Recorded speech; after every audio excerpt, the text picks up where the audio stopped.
යතෝ කෝ ආවසෝ අරිය ශාවකෝ ආහාරංච පජානාති ආහාර සමුදයංච පජානාති ආහාර නිරෝධංච පජානාති ආහාර නිරෝධගාමිනී පටිපදංච පජානාති එත්තාවතාපිකෝ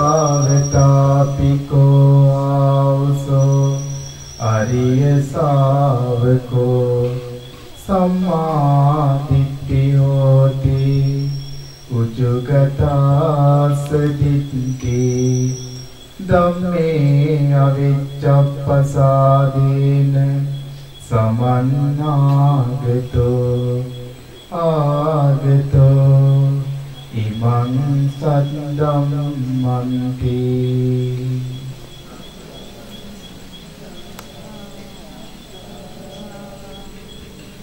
හොඳයි. පින්බර වස්සාන ධර්ම දේශනා මාලාවේ අද දෙවන ධර්ම දේශනාව මෑණියන් වහන්සේ ශ්‍රද්ධාවන්ත වාසනාවන්ත පින්වත්නි, මම මුලින් සඳහන් කරේ සම්මා දිට්ඨි සූත්‍රයේන සාරිපුත්ත මහ රහතන් වහන්සේ දේශනා කරපු ඒ පාඩයක්. එතකොට තේරෙන්නේ නැති ආහාර කියලා මේකේ සඳහන් වුණා නේද? දැන් අපි ගිය වැඩසටහනේදී කුසලය අකුසලය ඉගෙන ගත්තා. කුසලය අකුසලය ඉගෙන ගත්තට පස්සේ ඒ පින ස්වාමීන් වහන්සේලා සාරිපුත්ත මහ රහතන් වහන්සේට හරි සතුටින් ඒ කුසල අකුසල ගැන සම්මාදිට්ඨියට එන්නේ කොහොමද කියන කාරණයට ගොඩාක් සතුටු වුණා. ඊට පස්සේ ඒ ස්වාමීන් වහන්සේලා අහනවා සම්මා දිට්ඨියෙන් යුක්තයි කියලා කියන්න පුළුවන්. ඒ කෙනාගේ ආකල්පයේ ඍජුයි කියලා කියන්න පුළුවන්. මේ සද්ධර්මයේ කෙරෙහි නොසෙල්වන ප්‍රසාදයකින් යුක්තයි කියලා කියන්න පුළුවන්. මේ සද්ධර්මයට පැමිණෙන කෙනෙක් කියලා කියන්න පුළුවන්. වෙන ක්‍රමයකට තියනවාද කියලා. අන්න අද ඉගෙන ගන්නේ ඒ ක්‍රමය. සාරිපුත්ත මහ රහතන් වහන්සේ කියනවා තියෙනවා. තවත් ක්‍රමයක් තියෙනවා. මම කිව්වා වැවක් තියෙනවා.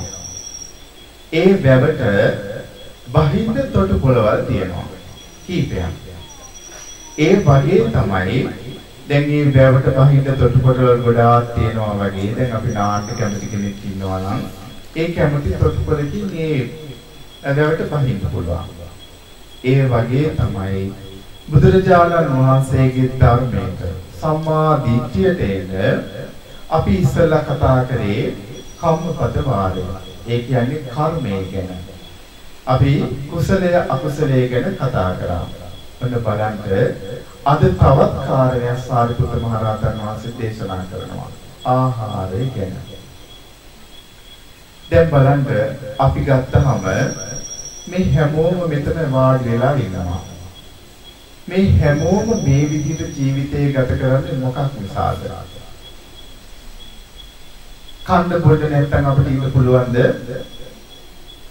අපි අපේ ජීවිතය මේ ගෙවන්නේ මේ කකුල් දෙකෙන් අපි ඇවිදින්නේ මේ අතපය හසුරුවන්නේ මේ හුස්ම ගන්නේ මේ හැම දෙයක්ම සිද්ධ කරන්නේ මොකක් නිසාද? අපි ගන්න ආහාරය නිසා. එතකොට මේ ආහාරය මේ දේශනාව හොඳට අහගන්න. මේ ධර්මය හරියම වටිනවා. ජීවිතේ අපි මේ කොහොමද අපි මේ ජීවිතය සකස් වෙලා තියෙන්නේ කියලා දේශනාව. අපි දැන් මේ ආහාර එකක් ගැනනේ. අද ආහාර හතරක් ගැන කියලා දෙනවා. එතකොට ආහාරංච පජානාති, ආහාර සමුදයංච පජානාති, ආහාර නිරෝධංච පජානාති, ආහාර නිරෝධ ගාමිනී පටිපදංච පජානාති. ඔන්න සම්මා දිට්ඨියට එන දෙවෙනි කාරණය. එතකොට අපි ඉස්සෙල්ලාම ඉගෙන ගන්නවා ආහාරංච පජානාති. ආහාරය කියලා කියන්නේ මොකක්ද?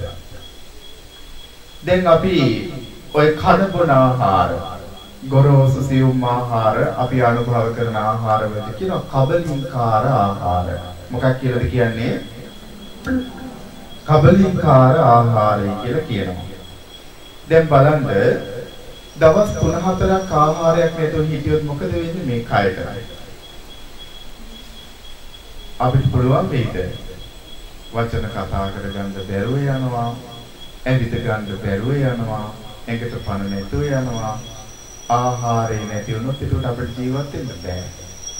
එහෙනම් ආහාර තියෙන නිසා අපි ජීවත් වෙනවා. එතකොට අපි තව කෙනෙක්ගේ ආහාරයක් නෙමෙයිද? අපි තව කෙනෙක්ගේ ආහාරයක් නෙමෙයිද? දැන් අපි ගත්තාම අපි කුකුල්ලෝ, ඌරෝ, හරක් අපි ආහාරයට ගන්නවා. එහෙම නේද? දැන් පෝක් කියලා, චිකන් කියලා මොනවාද ආහාරයට ගන්නේ?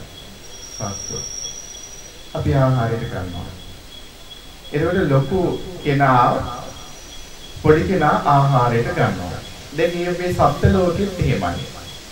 බොහෝ සත්තු අනිත් අයගේ ආහාරය. දැන් අපි ගත්තාම කුරුල්ලෝ වගේ සත්තු. එතකොට සර්පයන්ගේ ආහාරය. ඒ වගේ දැන් අපි ගත්තාම අපේ අතක් පයක් කඩාගෙන කනවා සිංහේ, වලහෙක්, කොටික් වගේ සතෙක්. එතකොට ඒ සතුන්ට මේ මිනිස්යා කියන අපි ආහාරයක්ද නැද්ද? ආහාරයක්. එතකොට අපේ අත කඩාගෙන කෑවට පස්සේ කොටියා හරි වලහා හරි සිංහයා හරි එයාගේ ශරීරයෙන් හැදෙන්නේ අතපය වලද? නෑ. එයාගේ ශරීරය පෝෂණය වෙනවා. එහෙනම් අපි පරිහරණය කරන මේ කය මොකක්ද? තවත් කෙනෙක්ට ආහාරයක්.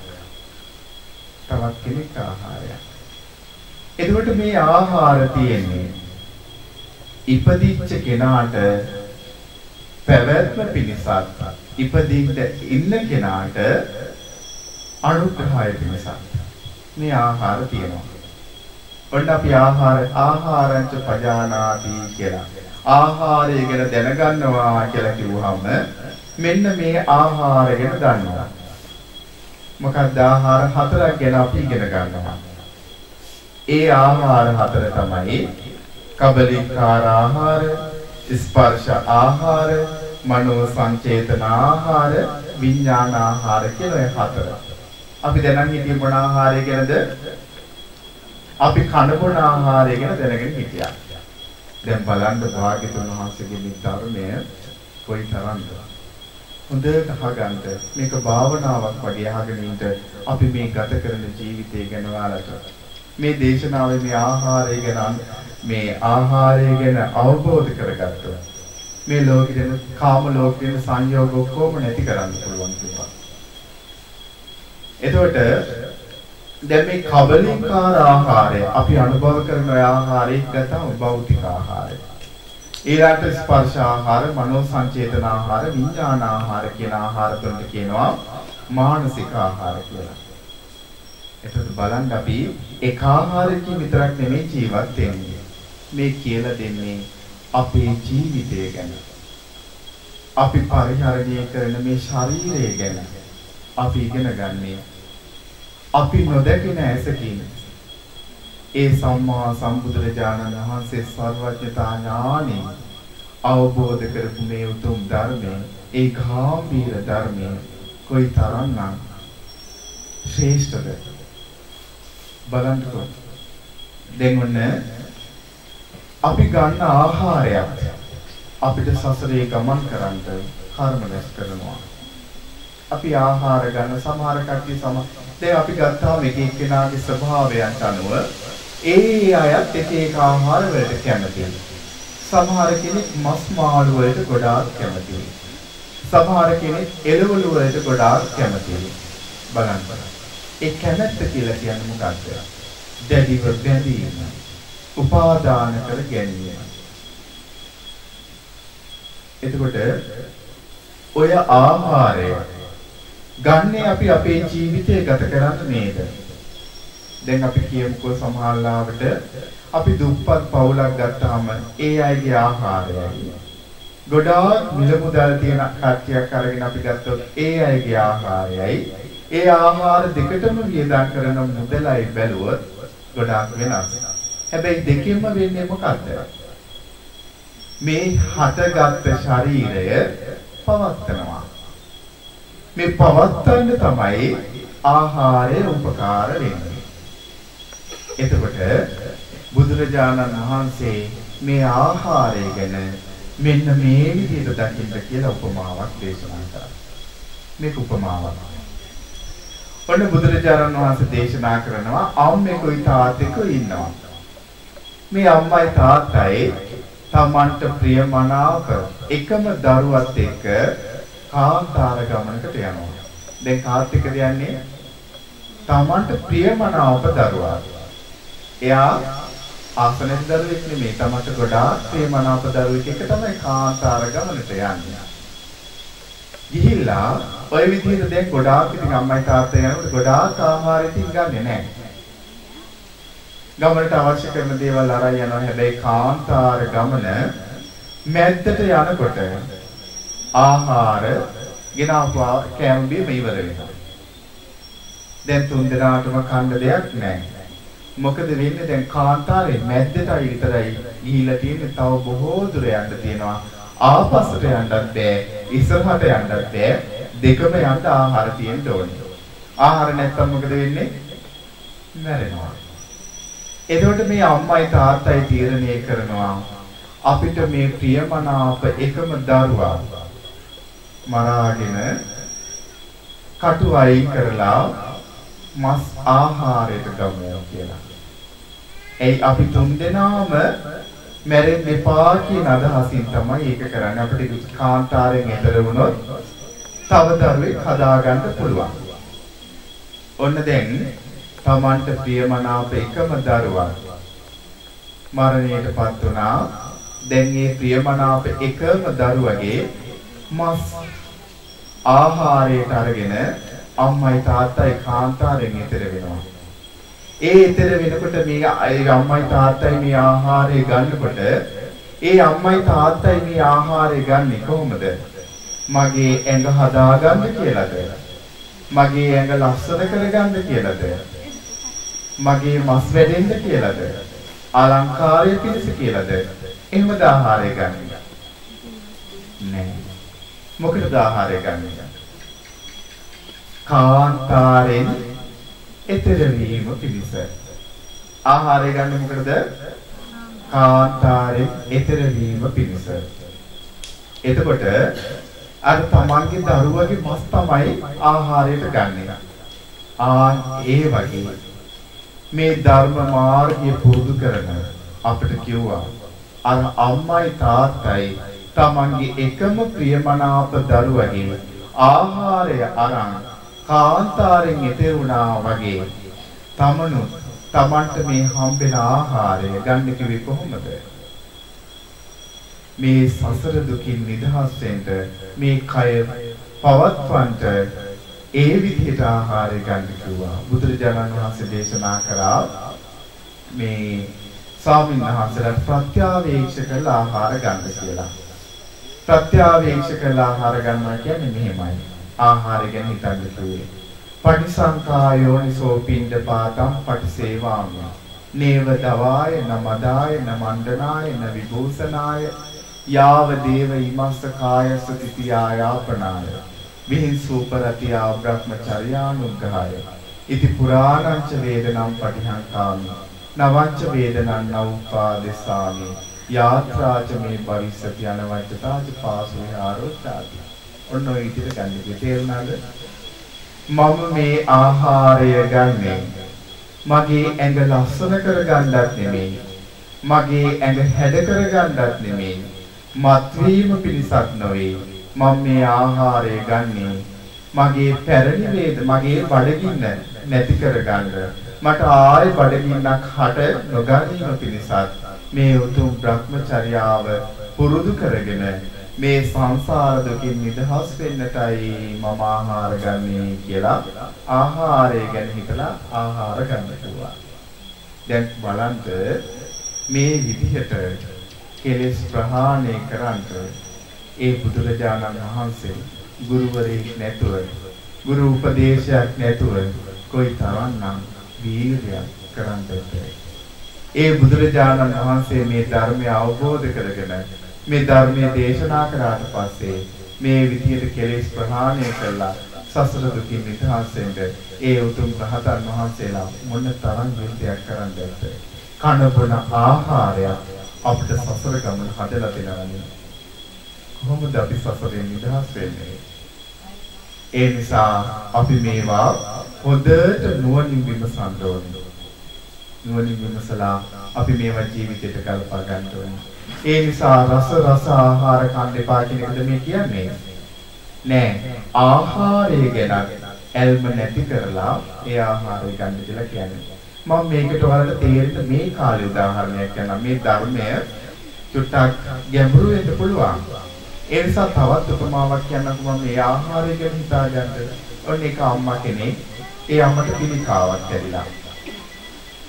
ඒ අම්මට පිළිකාවක් ඇරිලා ඒ අම්මා පිළිකා රෝහලට ඇතුළත් කරනවා. පිළිකා රෝහලට ඇතුළත් කරාට පස්සේ ඒ අම්මට ඉතින් ගොඩාක් අමාරුයි. ඇඟේ කොටස් අයින් කරලා බට දාලා අම්මගේ දොට කෑලි ඇඟේ තියෙන කෑලි ඇඳේ තැන් වල බට වලින් පේනවා ආහාර ඇතුළට යනවා. කණ්ඩ බොණ්ඩ දෙන දේවල් අර බඩෙත් එක්ක අපේ මේ අම්මගේ ඇඟ ඇතුළට ගමන් කරනවා පවා පේනවා.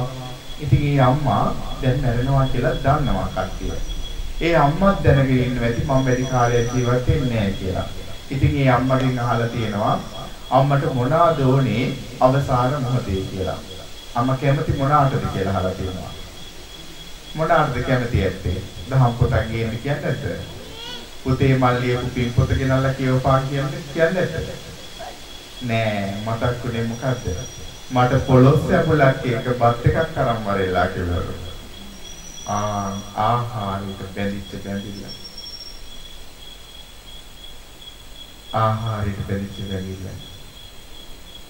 ඒක නිසා තමයි බුදුරජාණන් වහන්සේ ආහාරය ගැන මේ විදිහට හිතන්න කියලා කිව්වේ. එහෙනම් ඔය ආයතත් පොළොස් ඇඹුල මතක් වෙයිද? ඒ නිසා හොඳට මතක තියාගන්න මේවා භාග්‍යතුන් වහන්සේ දේශනා කරේ සර්වඥතා ඥාණයෙන් අවබෝධ කරලා. බාහිර මේ සියුම් දේවල්. මේ හැම දෙයක්ම අපි දැනගන්න ඕනේ. ඒ හැම දෙයක්ම දැනගන්න ඕනේ. අමාරුවේ නොවේදී මේ සසර ගමනින් ඈතර වෙන්න. එතකොට ඊළඟට අපි දන්නවා ආහාර කබලින්කාර ආහාර කිව්වම අපි ඔය කන මොනවාද? මුං ඇට, කව්පියල, පොළොස් ඔක්කොමයි තිබෙන්නේ අපි කනකොට මේ ආහාරෙට. ඒකට තමයි කියන්නේ කබලින්කාර ආහාරය කියලා. ඒතර කබලින්කාර ආහාරය ගැන ඔන්න ඔය විදිහට පුත්‍රයන් වහන්සේ දැනගන්න කිව්වා. ඊළඟ ආහාරය තමයි ස්පර්ශ ආහාර. මොකක්ද ස්පර්ශ ආහාර කියලා කියන්නේ? ස්පර්ශය කියලා කියනවා තින්නම් සංගති පස්සෝ තුනක එකතුවට කියනවා ස්පර්ශය කියලා. මොකක්ද තුනේ එකතුව? ඇසයි රූපයයි විඥානයයි එකතු වුනහම ඔන්න ඇසේ විඥානය හටගන්නවා. දැන් අපිට රූපයක් බලන්න ඔන්න ඉස්සෙල්ලාම අපි රූපයක් දකින්න ඉස්සෙල්ලාම අපි ඇස් දෙකෙන් බලනවනේ රූපේ. ඇසයි ඊළඟට ඇසට පේන රූපය. ඇසට රූපේ පේන්න එකතු වෙන්න ඕනේ විඥානය. ඊළඟට කනයි ශබ්දයයි විඥානයයි එකතු වෙන්න ඕනේ ශබ්දයක් ඇසෙන්න. ඊළඟට නාසයයි ගන්ධ සුවඳයි විඥානයයි එකතු වෙන්න ඕනේ. ඊළඟට දිවයි රසයයි විඥානයයි එකතු වෙනවා. කයයි පහසයි විඥානයයි එකතු වෙනවා. මනසයි අරමුණේ විඥානයයි එකතු වෙනවා. ඔන්න ඕකත් අපිට ආහාරයක්. ඕකත් අපිට ආහාරයක්. ඒකට උපමාවක් පුත්‍රජාන් වහන්සේ දේශනා කරලා තේරුම් ගන්න. ඔන්න මේ විදිහට ගව දෙනක් සම්පූර්ණම හම අයින් කරනවා. හම ගහනවා. පණ පිටින් මේ හම ගහනවා. ගව දෙනක් හම ගහලා යවනවා. නිදහසේ යවනවා. ඒ ගව දෙන ගිහිල්ලා අපි හිතමුකෝ ගහකට හේතුණා කියලා. මොකද වෙන්නේ? ගහේ ඉන්න සත්තු ඔක්කොම අර හැමත වහන්නේ නැද්ද? වහලා කන්නේ නැද්ද? කන්නවා. එතනින් බේරෙන්න කියලා ඒ ගව දෙන ගිහිල්ලා තනකොළ ගොඩක නිදා ගන්නවා. ඒ තනකොළ ගොඩේ අපිට ඌම් සත්තු ටික ඔක්කොම එකතු වෙන්නේ නැද්ද අර හැමත? අර මස් වලට එකතු වෙලා එතන කනවා. ඊට පස්සේ ඒ ගව දෙන එතනින් බේරෙන්න කියලා වතුරට ගිහිල්ලා බහිනවා. වතුරට ගිහිල්ලා බැසාම වතුරේ ඉන්න මාළු, කිඹුල්ලු ආදී සත්තු ඔක්කොම ඇවිල්ලා කොට කොටා කන්නේ නැද්ද? කනවා. කොතනවත් ගිහිල්ලා බේරෙන්න පුළුවන් දේන දෙන්න. හැම ගෙවුවට පස්සේ බේරෙන්න පුළුවන්ද? මේ වගේ අපිට හම්බුණා ඇස, කන, නාසය, දිව, කය, මනස. අපි බස් එකකට නැංගුවොත් හැම තැනම රූප පේනවා. ලස්සන රූපයක් දැක්කොත් බලාගෙන ඉන්නවා. ඒක අපිට ආහාරයක්. ඒකෙන් කෙලෙස් හට ගන්නවා. ඊළඟට සින්දුවක් ඇහෙනවා. ඒ සින්දුවට ගොඩාක් කැමතියි. දැඩිසේ ප්‍රිය කරනවා. ආයි දදා අහනවා. ඒක අපිට ආහාරයක්. නාසයට ගඳ සුවඳක් දැනෙනවා. හරි ආසයි. අපි කියමුකෝ Taman කැමතිම කෙනෙක් කියන්නේ සෙන්ට් එකක් පාවිච්චි කරනවා කියලා. ඒ සුවඳට හැමදාම ඒ සුවඳ පුරුදුයි. ආයි ඒ සුවඳ බලාපොරොත්තු වෙනවා. නාසයට එන සුවඳක් ආහාරයක්. ඊළඟට ටීවී එකේ යනවා කෑම ಜಾති බෙදා හදන විදිය පෙන්නනවා. තමනුත් ගෙදර එකක් බෙදලා හදාගෙන කනවා. ඒකට ආසයි. ඒකත් දිවට දැනෙන රසයක් ආහාරයක්. ඊළඟට ඇස කන නාසය දිව ඊළඟට කය. කය ඉල්ලනවා පහස. මොන වගේ පහසවද ඉල්ලන්නේ?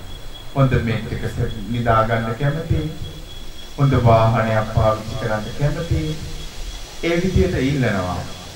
ඒක කයට ආහාරයක්. ඊළඟට ඇස කන නාසය දිව කය මනසට බලන්න ඔයාලා මොහොතක් හිතන්නකො Taman නිකන් ඉන්නකොට මේ Tamanට එන සිතුවිලි අරමුණු කොච්චරද කියලා. මොහොතක් පාසා Tamanට එන සිතුවිලි අරමුණු කොයි තරම්නම් දේවල් Taman හිතනවද? ඔය හිතන සියලු දේම Tamanට ආහාරයක් සසරේ යන්න. අපි හිතමුකෝ Taman හිතාගෙන අනේ මගේ ඉඩ කඩන් ටික මේ ටික කොහොමද තව ටිකක් වැටර ඈතින් ගහලා තව කොටසක් අල්ලා ගන්නද? අල්ලපුවත් තින් කොටසක් ගන්න කොහොමද? එහෙම හිතනවා. ලෝභය ඇති වෙනවා. ඒ මාර්ගයෙන් අපිට කෙලෙස් ඇති වෙනවා. ඒක අපිට සසර ගමන හදලා දෙනවා. එහෙනම් අපිට ඇස අපිට හම්බෙච්ච මේ ආයතන 6 ඇස, කන, නාසය, දිව, කය, මනස කියලා මේ ආයතන 6ම ස්පර්ශ ආයතන 6ම ආහාරයක්. ඒකට කියනවා ස්පර්ශ ආහාරය කියලා. ඒතර බුදුරජාණන් වහන්සේ දේශනා කරන උපමාව තමයි අර හැම ගහපු ගව දෙනක් නිදැල්ලේ ඇරලා දැම්මා වගේ.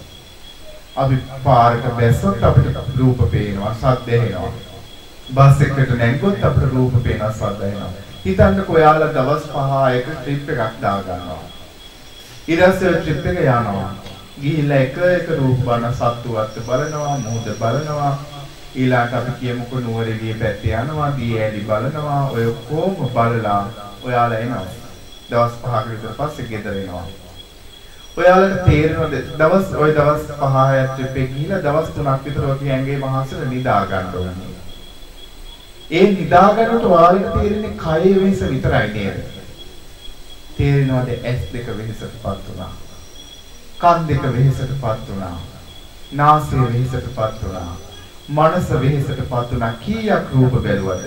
ඒ සත්තු බලන්නත් ඕනේ, දියැලි බලන්නත් ඕනේ. ආන්‍යම වෙනසටපත් වුණා. අපි ආහාර බොහෝමයක් අරගෙන ආවා සසරේ යන්න.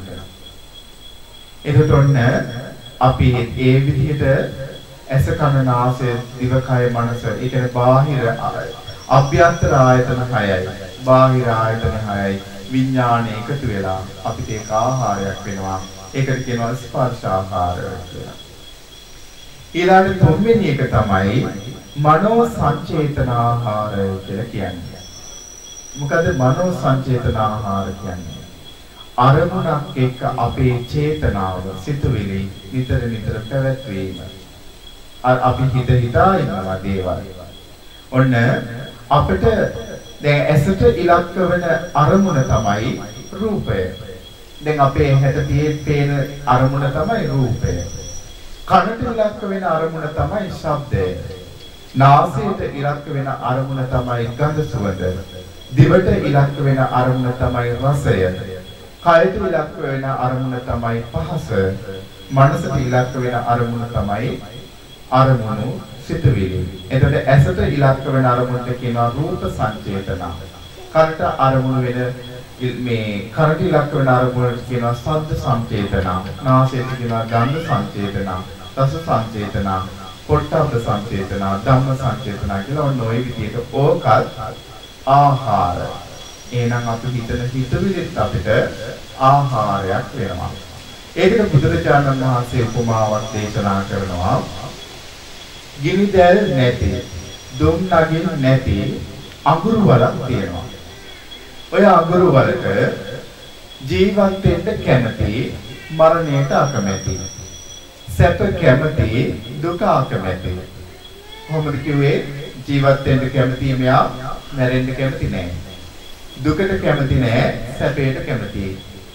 ශක්තිමත් කීප දෙනෙක් එකතු කරගෙන ඇවිල්ලා අර ඇදලා දාන්න හදනවා ගිනි වලට. ගිනි කියන අඟුරු වලට. එයා ඒකෙන් බේරෙන්න උත්සාහ කරනවා. ඒ වගේ කියනවා මනෝ සංචේතන ආහාර. තමන් දන්නවා තමන් හිතා හිටියොත් මේ දේ තමන්ට ගිනි වලේ තමයි වැටෙන්න වෙන්නේ කියලා. දැන් අපි හිතමුකෝ මේ කාලේ නම් අපි ගත්තාම ওই තරුණ දරුවෝ එහෙම ගොඩාක් කට්ටිය ෆෝන් පාවිච්චි කරනවා. ඕක ඇසට ඒතර අපි ගත්තාම ඇසට ඉලක්ක වන අරමුණක් තියෙනවා ෆෝන් වල. කනට ඉලක්ක වෙන අරමුණක් තියෙනවා. අපි කියමුකෝ නරක දෙයක් බලනවා කියලා. දැන් මෙයා දන්නවා මේක නරක දෙයක් කියලා. බල හිටියාම මේකෙන් ප්‍රයෝජනෙකුත් නැහැ, මේකෙන් කර්ම රැස් වෙනවා කියලා දන්නවා. මේ වගේ ගිනි වලට වැටෙන එකෙන් සැපයක් නැහැ. දුකක්මයි හටගන්නේ. මේ වගේ දැනගන්න. ඒතකොට මනෝ සංචේතන ආහාර වලට බුදුරජාණන් වහන්සේ දේශනා කරේ ගිනි වලේ උපමාව. ඊළඟ හතරවෙනි එක තමයි විඥාන ආහාරය. මොකද විඥානය කියලා කියන්නේ? විචානාතිකෝ භික්ඛවේ තස්මා විඥානන්ති මුච්චති. විශේෂයෙන් දැනගන්නවා කියන එක තමයි විඥානය කියලා කියන්නේ. දැන් අපි හැමෝගෙම තියෙන අපි හිතනවානේ මැරෙනකොට මොකද වෙන්නේ? දැන් ඔයාලා ඔක්කොම මරණයටපත් වෙනවා කියලා වෙනව නේද? මරණයටපත් වුණාම මොකද වෙන්නේ? මේ කයින් විඥානය පිට වෙනවා. එතකොට ඔයාලා කියන අහලා තියෙනවනේ මේ විඥානය ගිහිල්ලා සැරිසරසරා තියෙනවා අම්මා කෙනෙක් හම්බෙනවා කියලා. එහෙම එකක් වෙනවද? එහෙම එකක් වෙන්නේ මේ විඥානය පැලවෙන ස්වභාවයෙන් යුක්තයි. පැලවෙන ස්වභාවයෙන් යුක්තයි කියලා කියන්නේ අරහත්ත්වයටපත් වුනේ නැත්නම් මේ විඥානය ශරීරයෙන් පිට වෙච්ච ගමන් ගිහිල්ලා තමන් කර්ම රැස් කරලා තියෙන තිරිසන් ලෝකේ ළඟ ඉපදෙන්න තමන් ගිහිල්ලා හට ගන්නවා කකුල් හතරයි හොම්බයි ඔය විදිහට තියෙන බැල්ලියකදී කුසේ විඥානේ හට ගන්නවා. එළියට එනවා බල් පැටියා. තමන් දන්නවද දැන් මනුස්ස ලෝකෙ කියලා? තමන් දන්නේ නැහැ. ඒතර විඥානේ තමයි අපේ මේ ශරීරයෙන් පිට වෙන්නේ. එතකොට ඒක සමහර කට්ටිය කියන්නේ ගන්ධබ්බෙක් ඉන්නවා කියලා. බුදුරජාණන් වහන්සේ ගන්ධබ්බය ගැන දේශනා කරලා තියෙනවා. බුදුරජාණන් වහන්සේ ගන්ධබ්බය කියලා දේශනා කරලා තියෙන්නේ මරණින් මත්තේ මේ කයින් පිටවන විඥාණයට කියන නමක් තමයි ගන්ධබ්බය කියලා කියන්නේ. ඒතර ඒක සැරිසරා තියෙන්නේ නැහැ. ඒක ගිහිල්ලා හට ගන්නවා. පැලවෙනවා. කොහේ හරි ඒක උප්පත්ති සිද්ධ වෙන ආකාර හතරක් තියෙනවනේ. ඒ හතර ආකාරයක බිත්තරයක නැත්නම් තෙත් පරිසරයක නැත්නම් මව් කුසක නැත්නම් ඕපපාතික දෙව් කෙනෙක් වෙලා හරි පෙරේතෙක් වෙලා හරි බ්‍රහ්ම රාජ්‍යෙක් වෙලා හරි උපදිනවා. ඔන්න ඔහොම උප්පත්තිය සකස් වෙන්නේ. එතන අපේ මේ කයින් පිට වෙන විඥාණය තමයි ගිහිල්ලා හටගන්නේ. එතන විඥාණය කියන එක කොහෙද තියෙන්නේ? මේ විඥානයේ වලකුණු තියනවා කියලාද දන්නේ? අපි කියනවා මේක තියෙන්නේ හදවතේ එහෙමද? නෑ. බුදුරජාණන් වහන්සේ දේශනා කරා මේ විඥානයේ තියෙන 6 තැනක. මේ විඥානය හට ගන්නවා ඇසෙන්. මේ විඥානය හට ගන්නවා කනෙන්. මේ විඥානය හට ගන්නවා දිවෙන්. මේ විඥානය හට ගන්නවා කයෙන්. මේ විඥානය හට ගන්නවා මනසෙන්. ඔන්න ඔය ආයතන 6 විඥානය හට ගන්නවා. ඇසේ හට ගන්න විඥානයට කියනවා චක්කු විඥානය කියලා. කනේ හට ගන්න විඥානයට කියනවා සෝත විඥානය කියලා. නාසයේ හට ගන්න විඥානයට කියනවා ගාහන විඥානය කියලා. දිවේ හට ගන්න විඥානයට කියනවා જીවහා විඥානය කියලා. කයේ හට ගන්න විඥානයට කියනවා කාය විඥානය කියලා.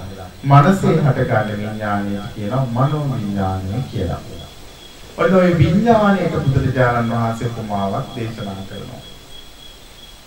ඒක දේශනා කරන උපමාව තමයි ඔන්න කෙනෙක් ඉන්නවා දඬුවම් මේ කියන්නේ මේ වරද කරපු කෙනෙක්. මෙයාට රජුරු වණ කරනවා මේ කෙනා අරන් ගිහිල්ලා උදේට සත්පාරවල් 100කින් මෙයාට දඬුවම් දෙන්න කියනවා.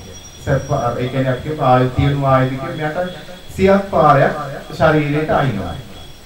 ඒකලා දවල්ට රජුරන්ට මතක් කළා අහනවා කොහොමද දැන් අර මේ වැරදි කර දැන් අපි හොරෙක් කියලා කොහොමද ඒ හොරා කියලා මැරිලා තියෙන්නේ මැරිලා නැහැ කියනවා. ආයෙත් සත් පාරවල් 100කින් දඩුවම් දෙන්න කියනවා. ආයෙත් සත් පාරවල් 100කින් අයනවා. ඊට පස්සේ අහනවා රාත්‍රියට මතක් කළා අහනවා දැන් මැරිලාද කියලා නෑ කියනවා. තවත් 100 පාරකින් දඩුවම් කරන්න කියනවා. ඔය වගේ කියනවා මේ විඥානය. ඔය වගේ කියන විඥානය. අපේ හිත කොයි තරම් නේද අරමුණු ඔස්සේ කොයි තරම් නම් අපි සැපයි කියලා කොයි තරම් නම් අපි මේ විඥානයත් එක්ක එකතුලා දුක හදනවාද? ඒතර රූප බලබලා ශබ්ද අහහා හරියට අර සැපපාරින් දඬුවම් දෙනවා වගේ. අපි කෙනෙක් එක්ක කතා කර ඉන්නවා. අපිට ප්‍රේම අපි රණ්ඩු වෙනවා. ඊට පස්සේ අපි ඇවිල්ලා නිදා ගන්නවා. එනි වෙනකන් නිින්ද යන්නේ.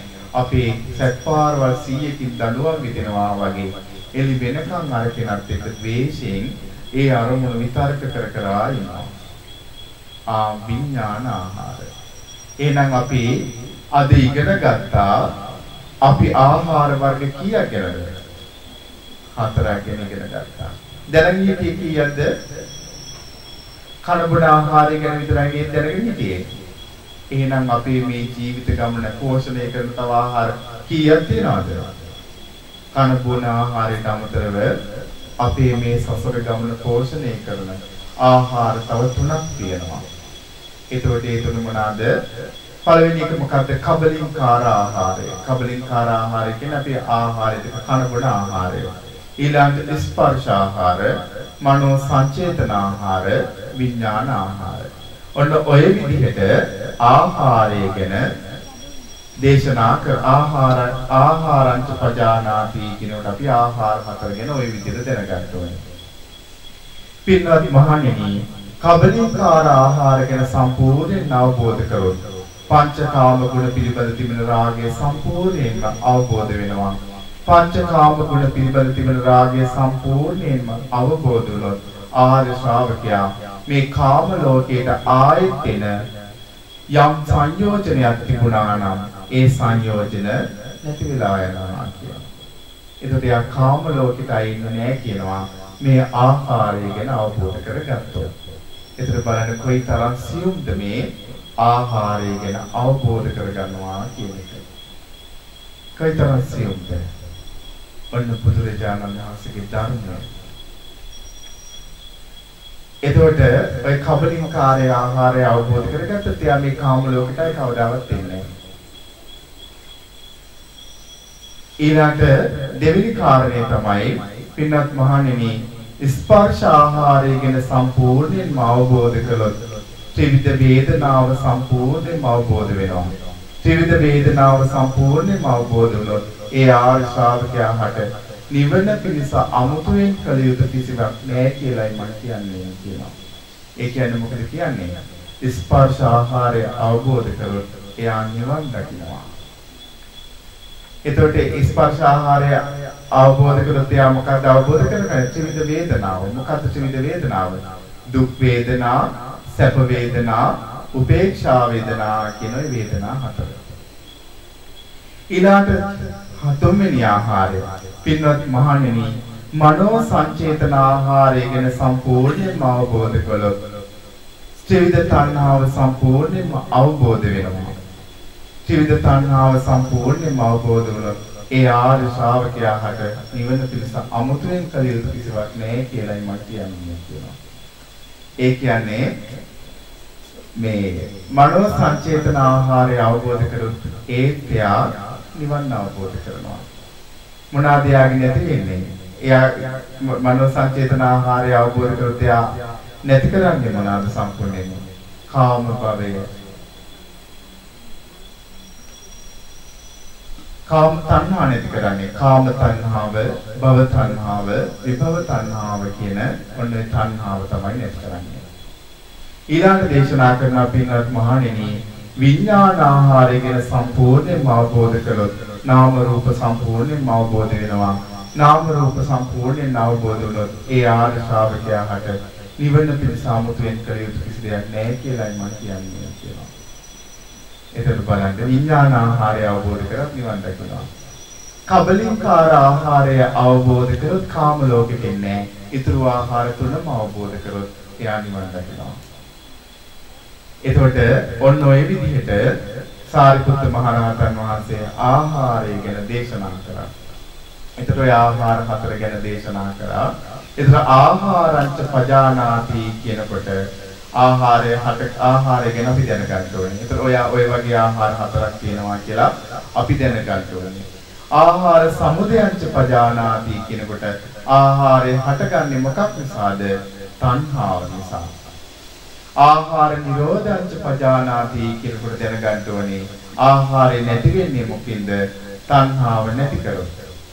ආහාර නිරෝධ ගාමිනී පටිපදංච පජානාති කියනකොට දැනගන්න ඕනේ ආහාරය නැති කරන මාර්ගය තමයි ආර්ය අෂ්ටාංගික මාර්ගය. සම්මා දිට්ඨි, සම්මා සංකප්ප, සම්මා වාචා, සම්මා කම්මන්ත, සම්මා ආජීව, සම්මා වායාම, සම්මා සති, සම්මා සමාධි කියන ඔන්න ඔය ආර්ය අෂ්ටාංගික මාර්ගය තමයි මේ ආහාරය අවබෝධ කරගන්න තියෙන මාර්ගය. ඉතින් ඔන්න ඔය විදිහට සාරිපුත්ත මහ රහතන් වහන්සේ ඔන්න ඔය ආහාරය ගැන දැනගත්තොත් කෙනෙක් එයත් සම්මා දිට්ඨියට පැමිණිච්ච කෙනෙක් කියලා සාරිපුත්ත මහ රහතන් වහන්සේ දේශනා කළා. අවසානයේ කියනවා